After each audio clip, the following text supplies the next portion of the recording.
किसी भी बिज़नेस को लेके जो सबसे बड़ी परेशानी है ना, वो मार्केटिंग है कि हम अपनी प्रोडक्ट को सेल कैसे करें, मार्केट में कैसे जाएं। 80% लोग भाग जाते हैं मार्केटिंग पे आके। किसी भी चीज़ का प्लांट लगाना, किसी भी चीज़ की प्रोडक्शन करना, ये इतनी मुश्किल नहीं है जितना मुश्किल है उस प्रोडक्ट को ले जाके कंपटीशन के दौर में मार्केट में बेच देना। ये बड़ा फ़न है। जब सोना यूरिया पाकिस्तान में आया था ना, तो खाद कोई नहीं लेता था सोना यूरिया। सेल अफसर जाके रात के वक्त जिस ज़िम्मेदार की फ़सल में पानी लगा होता था ना, ज़िम्मेदार से चोरी उसकी फ़सल में यूरिया डाल आते थे। यूरिया डालने से फ़सल बहुत अच्छी हो जाती है। 3-4 दिन के बाद जाके वो ज़िम्मेदार को पूछता था सेल अफसर, भाई तेरी ए फ़सल अच्छी है, ए कमज़ोर है, दी वजह की है? तो वो कहता था पता नहीं यार, पानी तो मैंने दोनों को एक ही दिन लगाया। तो वो बताते थे कि इस फसल में मैंने यूरिया डाला है आपसे चोरी, और इसमें नहीं डाला। इस तरीके से यूरिया की सेल शुरू हुई थी। बात समझ में? आज 1 करोड़ रुपया लेके जाए ना, तो यूरिया की एजेंसी नहीं मिलती हमें।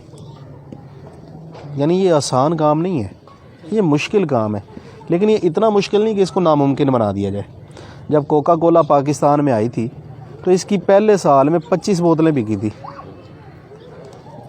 आज कोका कोला की एजेंसी ले सकता है आम बंदा?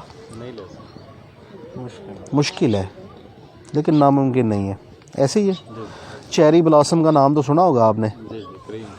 नहीं, क्रीम नहीं, पॉलिश। जब चेरी ब्लॉसम मार्केट में आई तो कोई भी ख़रीदार नहीं था। तो जिस बंदे ने चेरी ब्लॉसम बनाई थी उसने मुलाजम रखे जो दुकानों पे जाके पूछते थे, भाई चेरी ब्लॉसम है? वो कहते थे नहीं। तो कहते थे अगर तेरे पास चेरी ब्लॉसम नहीं है तो तेरे पास है क्या? तो रखा क्या? तू कैसा दुकानदार है, तेरे पास चेरी ब्लॉसम ही नहीं है? वो हर रोज़ एक दो बंदे आते दुकानदारों के पास, यही पूछते। अब दुकानदारों का माइंड बन गया, यार चेरी ब्लॉसम कोई अच्छी चीज़ है। कस्टमर आते हैं, पूछते हैं, और साथ में ये भी कहते हैं तू चेरी ब्लॉसम नहीं रखा तो रखा की है। तो फिर जब चेरी ब्लॉसम की गाड़ी गुजरती थी ना उनकी दुकान के सामने से, आहिस्ता वो सारे दुकानदार उसे स्टॉक ले लेते थे। जब ले लेते थे तो फिर कोई गाहक नहीं आता था। गाहक तो उसके मुलाजिम थे। तो जाहिर है कोई भी दुकानदार अपनी दुकान के अंदर एक स्टॉक रख के नहीं बैठ सकता। उन्होंने उसको मजबूरन बेचा, जैसे भी बेचा। तो जब बेचा तो चीज़ अच्छी थी, लोगों ने दोबारा मांगनी शुरू कर दी। तो आज जब भी पॉलिश का नाम जहन में आता है तो पहला नाम हमारे जहन में आता है चेरी ब्लॉसम। ऐसे ही शुरुआत हमेशा मुश्किल होती है, लेकिन कहीं ना कहीं से कभी ना कभी करनी पड़ती है। नया बंदा जब भी प्रोडक्ट मार्केट में लेके जाता है ना, उसके जहन में बड़े ना सुहाने ख्वाब सजाए होते हैं उसने, वो टूट जाते हैं कि मैंने जनाब ये चीज़ बना ली, अब मैं इसको बेचूंगा, अब मैं लखपति हो जाऊंगा, फिर मैं करोड़पति, और फिर मैं अरबपति हो जाऊंगा। होते हैं, ये नहीं कि होते नहीं, लेकिन यार एक प्रोसेस का नाम है ना। अब मैं मिसाल के तौर पे मैंने ये कप बना लिया है और मैं जाता हूँ दुकानदार के पास कि भाई मेरा कप रख लो। दुकानदार पूछेगा भाई तेरा नाम की है, तू कित्थों आया है? ना वो मुझे जानता है, ना वो मेरी प्रोडक्ट को जानता है। वो हमारे से प्रोडक्ट ले लेगा? नहीं लेगा ना। लेकिन अगले हफ्ते सेम डे हम फिर जाते हैं, अस्सलाम वालेकुम जी, मेरा नाम शाहिद है और ये मैं कप बेचता हूँ। तो उसको याद आ जाएगा, यार ये बंदा तो पिछले हफ्ते भी आया था। बात समझ नहीं मेरी? पहले वो हमें जानता ही नहीं था, उसके बाद रोज़ाना बंदे आते हैं, वो भूल जाता है। जब आप सेम डे अगले हफ्ते उसके पास जाते हैं तो अब आपने उसको याद करवा दिया कि मेरा नाम क्या है और मैं क्या काम करता हूँ। प्रोडक्ट उसने आपसे फिर भी नहीं लेनी, लेकिन आपने याद करवा दिया। जब आप तीसरे हफ्ते और सेम डे उसी के पास जाते हैं और जाके कहते हैं अस्सलाम वालेकुम, तो फिर आपको ये कप दिखाने की ज़रूरत नहीं। उसको पता है कि आपका नाम शाहिद हुसैन जोया और आप कप बेचते हैं। मतलब इंट्रोड्यूस हो गया, आपने अपने आप को इस्टेब्लिश कर लिया है कि आपका नाम शाहिद है और आप कप बेचते हैं। अब आपको ये कहने की ज़रूरत नहीं है। तीसरे हफ्ते 20 से 25% दुकानदार कहते हैं अच्छा यार तो यार रख जा 6 कप, ये वेच गए तो मैं तेन पैसे दे देंगा। मतलब आप दुकान में घुस गए हैं, आपने अपनी जगह बना ली है, आपने बार बार जाके लोगों के जहन में लोगों के दिल में या दुकान में जगह बना ली है। इसको कहते हैं again and again, again and again, बार बार जाएं, बार बार जाएं। जब आप चौथे हफ्ते जाएंगे तो जाके क्या कहेंगे? पैसे ही मांगेंगे ना जी। कप दे गया था जी आपको पिछले हफ्ते, वो जो बिक गए उनके पैसे दे दें, जितने बिक गए पैसे ले लिए और रख दिए। ये क्यों हुआ? क्यों आपने पहले पैसे ले लिए, पहली सेल उठा ली उस दुकानदार से? क्योंकि आप बार बार जा रहे थे उसके पास। मार्केटिंग का पहला रूल ही यही है, अगेन एंड अगेन जाएं, कभी भी मिस मत कर। हमारा सेलमैन गलती क्या करता है और कहाँ पे करता है पता है आपको? एक बंदे के पास वो जाता है, उससे बातचीत करता है, प्रोडक्ट उसको देने की कोशिश करता है, वो नहीं लेता तो नया बंदा दोबारा नहीं जाता। यार मैं पहले भी गया सी ये तो साढ़े को चीज़ लेना ही नहीं, साढ़े कप खरीदता ही नहीं। वो ले या ना ले, आपने जाना ज़रूर है। अगर आप एक दिन में 20 दुकानें करते हैं तो अगले हफ्ते उसी दिन में 20 ही दुकानें करेंगे आप। ये नहीं कि 18 कर लें, 2 का रवैया अच्छा नहीं था तो आपने कहा नहीं यार इनके पास नहीं जाना। फिर होता क्या है, दुकानदार के पास आप ये चीज़ रख देते हैं। अब दुकान तो बहुत बड़ी है और दुकानदार 2 से 3 घंटों में थक जाता है। कितनी देर खड़ा रह सकता है दुकानदार या सेल्समैन? फिर वो एक जगह पे या खड़ा होता है या बैठता है। जब वो बैठ जाता है तो फिर उसकी कोशिश होती है और आदत भी होती है कि जो चीज़ें नज़दीक पड़ी है वही बेच दे। कप बेचना है ना, मेरा कप ये है तो किसी और का कप ये है, ये दूर रखा हुआ है, ये नज़दीक रखा हुआ है। जब कप लेने के लिए कोई आ गया ना गाहक, तो उन्हें कहना यार है बड़ा अच्छा है ले जा। क्यों? ये तो ऐसे उठा के ऐसे देना ना है, ये उसको उठाने के लिए ना ऐसे होना पड़ता है। ये वो चीज़ ज़्यादा बिकती है जो उसके नज़दीक पड़ी है, उसकी दस्तरस में है, उसकी छतर छाया में पड़ी है, उसके बाजुओं के नीचे पड़ी हुई है। ये चीज़ ज़्यादा बिकेगी। इसको कहते हैं एक्सेसिबिलिटी, कि दुकानदार की एक्सेस में पड़ी हुई है कोई चीज़। तो हमेशा जो भी चीज़ आप बेचना चाह रहे हैं वो दुकानदार के नज़दीक रखें, ज़्यादा बिकेगी। हमेशा ऐसे होता है। फिर क्या होता है, जब दुकानदार चीज़ें बेच रहा होता है, बैठा होता है, तो फिर कस्टमर आता है दुकान में। वालेकुम अस्सलाम। कस्टमर जब दुकान में आता है तो कस्टमर यहाँ देख रहा होता है। इसको कहते हैं आई कॉन्टैक्ट लेवल। वो ऊपर सर उठा के नहीं देखता कि ऊपर वाले रैक्स में क्या लगा हुआ है, वो नीचे भी नहीं देखता क्या लगा, वो साइडों पे भी नहीं देखता, वो यहाँ पे देखता है। तो आपने अपनी प्रोडक्ट को दुकानदार के हाथ के नीचे लेकिन कस्टमर के सामने रखना है। वालेकुम अस्सलाम, तशरीफ़ रखो। इसको कहते हैं विजिबिलिटी। जो चीज़ नज़र आती है वो बिकती है। कहते हैं ना जो दिखता है वो बिकता है। कप है, दुकानदार के हाथ के नीचे भी पड़ा है, खा वो पीछे पड़ा है, खा वो आगे पड़ा है, खा लेफ़्ट राइट पड़ा है, वो नज़र भी आ रहा हो उसको। अब जो देखने वाला ना उसके पास चॉइसेस है महदूद। जो चीज़ें नज़र आ रही, ये कप पड़ा है इसके साथ, फिर मेरा कप है, फिर मेरा कप है, फिर मेरा कप है, 4-5 कलर में, वो इन्हीं में से एक चीज़ उठाएगा ना। वो दूर जाके कॉर्नर में पड़ी हुई चीज़ को ना देखेगा ना उठाएगा। ठीक है, एक्सेसिबल भी रखना है और विजिबल भी रखना है। अब एक चीज़ है, दुकानदार जब कहीं भी किसी भी चीज़ को अपने रैक में रखता है तो वो जब उठा के देता रहता है तो वो चीज़ ख़त्म हो जाती है, रैक खाली हो जाता है। जब रैक खाली होता है तो दुकानदार उस रैक को भरता है। अगर तो आपकी प्रोडक्ट पड़ी है तो वो उठा के आपकी ही प्रोडक्ट रखेगा, लेकिन अगर आपकी प्रोडक्ट नहीं पड़ी तो वो इस रैक को खाली नहीं रखेगा, कोई और लगा, वो इसको, ये तो ख़त्म हो गया, वो इसको उठा के यहाँ रख लेगा। अब ये बिकना शुरू हो जाएगा। आपकी प्रोडक्ट का यहाँ होना, इसको कहते हैं अवेलेबिलिटी। आपकी अवेलेबिलिटी गई तो विजिबिलिटी गई, विजिबिलिटी गई तो एक्सेसिबिलिटी गई, एक्सेसिबिलिटी गई तो again and again, again and again, सब ख़त्म। आपकी प्रोडक्ट हर वक्त दुकान पे मौजूद होनी चाहिए, वो विजिबल होनी चाहिए यानी नज़र आनी चाहिए, वो दुकानदार की एक्सेस में होनी चाहिए यानी उसके हाथों के नीचे रखी होनी चाहिए। वो चीज़ें ज़्यादा बिकती हैं। सेल्समैन का रवैया बड़ा मैटर करता है। हमारे सेल्समैन क्या करते हैं, मोटरसाइकिल पे हो, कार पे हो, कैरी डब्बे पे हो या वो पिकअप पे हो, हमारे अब मैंने अक्सर देखा है, मोटरसाइकिल वाला आया, दुकानदार के सामने मोटरसाइकिल रोकी है, हाँ चाचा नहीं, चलो जी, ये क्या हुआ है चाचा नहीं, और गया। भाई बाइक खड़ी करो, नीचे उतरो, अस्सलाम वालेकुम चाचा, अस्सलाम वालेकुम भाई, क्या हाल है छोटे भाई, क्या हाल है बड़े भाई, आप ठीक हैं, तबीयत से ठीक है, अच्छा वो आपको आज चाहिए, कब चाहिए, कुछ सेल हुए हैं कब, नहीं यार आज तो सेल नहीं हुई, अच्छा मैं स्टॉक को सीधा करके रख देता हूँ, कब थोड़े टेढ़े हुए पड़े, मट्टी आई पड़ी है, अपने स्टॉक को उठाएं, कपड़ा मारें, सीधा करके रखें, ना दें स्टॉक उसको।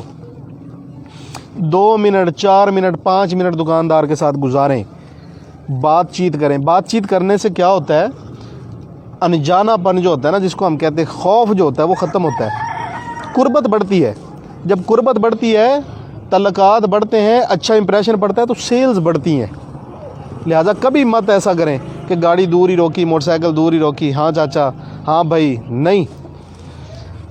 जब भी बात करें तमीज़ से करें, अगले बंदे का नाम लेके करें।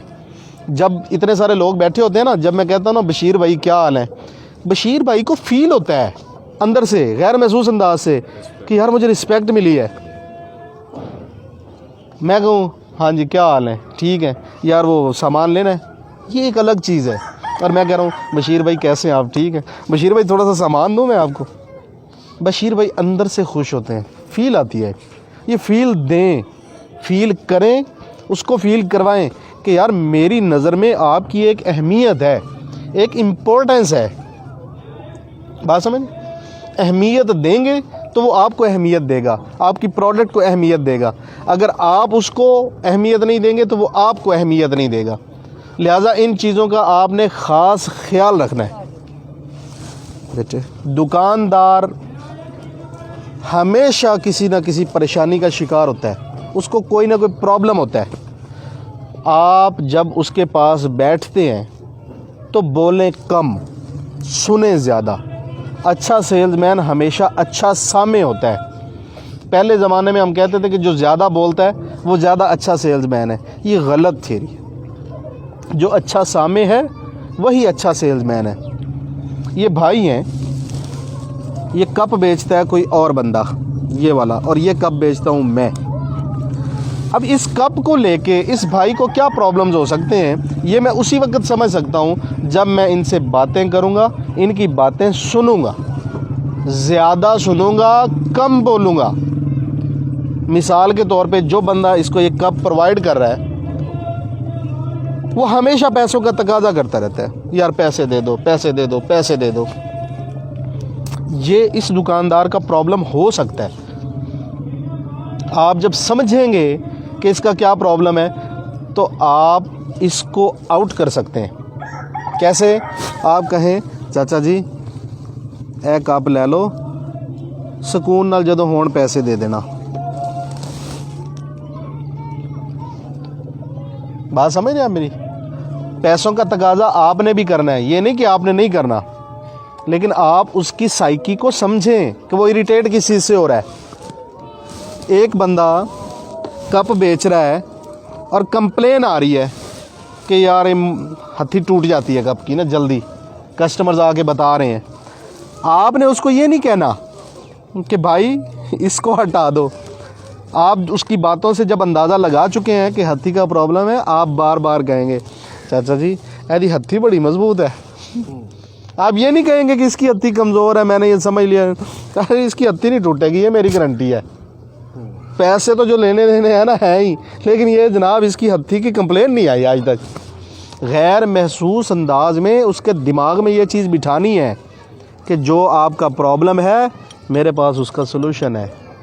आप चीज़ नहीं बेचेंगे, आप अपनी प्रोडक्ट के ज़रिए उस बंदे के प्रॉब्लम का सलूशन बेचेंगे। सलूशन बिका तो ये साहब आउट हैं और ये इन है। प्रॉब्लम कई हो सकते हैं, मैं एक एग्जांपल दे रहा हूँ एक चीज़ को लेके। आप जो भी चीज़ बेचते हैं या बेचना चाह रहे हैं, समझें प्रॉब्लम क्या है। रेट का प्रॉब्लम हो सकता है, बंदे के बिहेवियर का प्रॉब्लम हो सकता है, अवेलेबिलिटी का प्रॉब्लम हो सकता है, या जो है ना मार्केट में से कुछ और भी कंप्लेंट्स आ रही है, ABCD। समझें, तसल्ली से बातचीत करें, आप सबसे अच्छे सेल्समैन बन सकते हैं। ज़रूरी नहीं है कि आप अनाड़ी हैं तो आप सेल नहीं कर सकते। मेरी ये 5 या 6 बातें याद रख लें, मेहनत शुरू कर दें। 1 महीने में नई प्रोडक्ट लेके नए बंदे हो के आप मार्केट से पैसा उठाना शुरू कर देंगे। और कभी भी ये नहीं होता कि आप पूरी मार्केट को कैप्चर कर लें। हिस्सा बकदरे जुस्सा होता है। जितनी आपकी इन्वेस्टमेंट है उस हिसाब से मार्केट से शेयर उठा लेंगे। पूरी मार्केट नहीं उठा सकते आप, ये कभी नहीं होता। एक बड़ी सी परात के अंदर आप खाना रख दें, एक तरफ चूहे को बिठा दें और एक तरफ हाथी को बिठा दें, खाएं, कौन ज़्यादा खाएगा? हाथी ज़्यादा खाएगा, उसका जुस्सा ज़्यादा है, उसकी इन्वेस्टमेंट ज़्यादा है, उसने मार्केट में पैसा ज़्यादा डाला है, उसने रिसर्च और डेवलपमेंट ज़्यादा की है। चूहा कम खाएगा, जुस्से के मुताबिक खाएगा। हम अपना शेयर उठा सकते हैं। अगर 1 करोड़ रुपए की मार्केट है एक कस्बे के अंदर, एक छोटे शहर के अंदर, तो वहाँ पे 10 बंदे काम करने वाले हैं, तो उन 10 बंदों में से हम 1 करोड़ रुपया में से अपना उतना ही हिस्सा उठाएंगे ना जितनी हमारी इन्वेस्टमेंट है या जितनी हमारी मेहनत है। ये तो नहीं हो सकता करोड़ का करोड़ हम ले लें। हम उस करोड़ में से 2 लाख, 4 लाख, 5 लाख, 10 लाख निकाल सकते हैं, और यही मार्केट का असूल है। इससे ज़्यादा हम नहीं उठा सकते। लिहाजा कभी भी दिल छोटा नहीं करना, फेड अप नहीं होना। अपनी प्रोडक्ट को समझें कि ये क्या है, इसके अंदर क्या स्ट्रेंथ है, क्या जान है, इसकी खूबियाँ क्या और इसकी खामियाँ क्या हैं, और उसके बाद मार्केट के इन 6 असूलों को लेकर जाएं। इंशाल्लाह 1 महीने के अंदर आप प्रोग्रेस देखेंगे, आप मार्केट से पैसा उठा रहे होंगे। मार्केटिंग पे कोई सवाल करना हो तो मैं हाज़िर। अस्सलाम वालेकुम जी। सर एक सवाल है, डिस्ट्रीब्यूटर को खुद के साथ कैसे जोड़ें? डिस्ट्रीब्यूटर को 2 चीज़ें चाहिए। डिस्ट्रीब्यूटर को 2 चीज़ें चाहिए, प्रोडक्ट की कंप्लेन ना आए और रेट अच्छा हो। डिस्ट्रीब्यूटर को इसके अलावा कुछ भी नहीं चाहिए। उधार जो बंदा ज़्यादा देता है डिस्ट्रीब्यूटर उसी का होता है। आप उधार देने की कैपेसिटी रखते हैं, आप बिल्कुल इन हो जाएंगे। डिस्ट्रीब्यूटर आपको जनाब सर आंखों पे बिठाएगा। अगर आप उधार नहीं दे सकते तो डिस्ट्रीब्यूटर आपको लिफ्ट भी नहीं करवाएगा। सिंपल, इसमें कोई वो लंबी चौड़ी तमहीद ही नहीं है।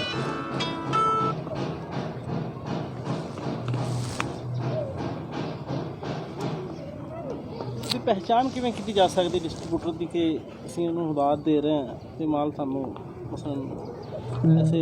डिस्ट्रीब्यूटर कदे भी पैसे नहीं रखता किसी दे। डिस्ट्रीब्यूटर ਜਿਹੜਾ ਟਾਈਮ ਦਿੰਦਾ ਉਸ ਤੋਂ 2 4 दिन 5 दिन ਉੱਤੇ ਥੱਲੇ ਤੇ ਕਰ ਸਕਦਾ, ਲੇਕਿਨ ਇਹ ਨਹੀਂ ਹੋ ਸਕਦਾ ਕਿ ਡਿਸਟ੍ਰੀਬਿਊਟਰ ਤੁਹਾਨੂੰ ਪੈਸਾ ਨਾ ਦੇਵੇ। ਉਹਦੇ ਕੋਲ ਜਿਸ ਟਾਈਮ ਸੇਲਮੈਨਾਂ ਦਾ ਰਸ਼ ਲੱਗਿਆ ਹੁੰਦਾ, ਜਿਸ ਟਾਈਮ ਮਾਲ ਲੈਣ ਵਾਲਿਆਂ ਦਾ ਰਸ਼ ਲੱਗਿਆ ਹੁੰਦਾ, ਉਸ ਟਾਈਮ ਜਾ ਕੇ ਉੱਚੀ ਆਵਾਜ਼ ਨਾਲ ਇੱਕ ਵਾਰੀ ਕਹਿ ਤਾਂ ਦਿਓ, ਉਹ ਭਾਈ ਤੂੰ ਮੇਰੇ ਪੈਸੇ ਕਿਉਂ ਨਹੀਂ ਦਿੰਦਾ? ਡਿਸਟ੍ਰੀਬਿਊਟਰ ਕਹੇਗਾ, ਉਹ ਮੇਰੀ ਗੱਲ ਸੁਣ, ਚੁੱਪ ਕਰ, ਇੱਥੇ ਬਹਿ ਚਾਹ ਪੀ। ਉਹਨੂੰ ਆਪਣੀ ਇੱਜ਼ਤ, ਆਪਣੀ ਰਿਪਿਊਟ ਬਹੁਤ ਜ਼ਿਆਦਾ ਪਿਆਰੀ ਹੈ। अगर तुहाड़ी चीज़ ख़राब है वो तो कहेगा भाई तेरी चीज़ ख़राब है, चुक अपनी चीज़ और जा। लेकिन अगर तेरी चीज़ ठीक है ना, तेरा पैसे नहीं रखेगा। अगर ओदी रिप्यूट एक दफ़ा ये बन गई कि लोगों के पैसे खा जाता, किहड़ी कंपनी ओदे नज़दीक लगेगी? ये नहीं हो सकता।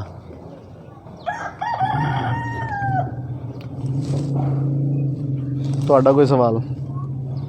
चुप कर गए हो, मेहरबानी। दे दें जी। Thank you so much sir. जी सर, थैंक यू जी। सवाल जवाब मेरे ख्याल कंप्लीट हो गए हैं। मार्केटिंग का टॉपिक क्लोज़ करते हैं, बाकी चीज़ें स्टार्ट करते हैं।